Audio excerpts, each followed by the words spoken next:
Richard Gree here, CP Media Team. We're here with Oska down at the front runner. Oska is a really fast runner, and he's got a new term that we've just discussing it just a moment ago. Yeah. What is that, Oska? It's called overlifing. Yeah, talk to me and about not that. the overlife. But let's just clear that one up. But so it's overlifing. So obviously you've got 100% of your energy every day. Mm-hmm. Most of us probably start with 80%, depending on how the night's sleep been. And so how do we fit things into that 80% of whatever we have left? Right. And are we overreaching?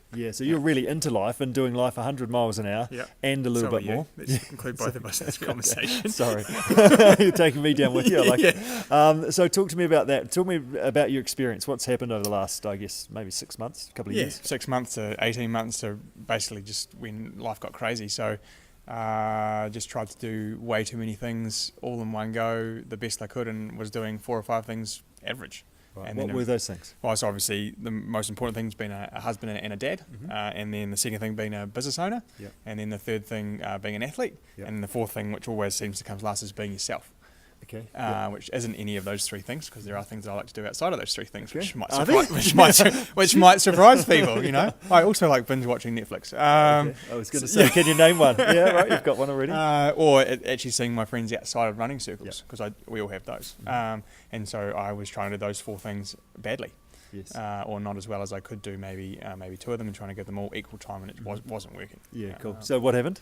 I just burned out, totally crashed and burned. Managed to give myself adult chicken pox. My immune system bottomed out, and I guess the downside of being a mentally tough person or someone that can take their bodies to the extreme is that when you hit rock bottom, it's rock bottom. You keep pushing and pushing and pushing until the wheels don't just fall off, they explode, don't they? Yeah, big time. That's just what it is. Which is great in a race. Yes. Maybe not so good if your life's 80 years long. So what have you learnt? Where to from here? I think just managing stress better, learning to say no.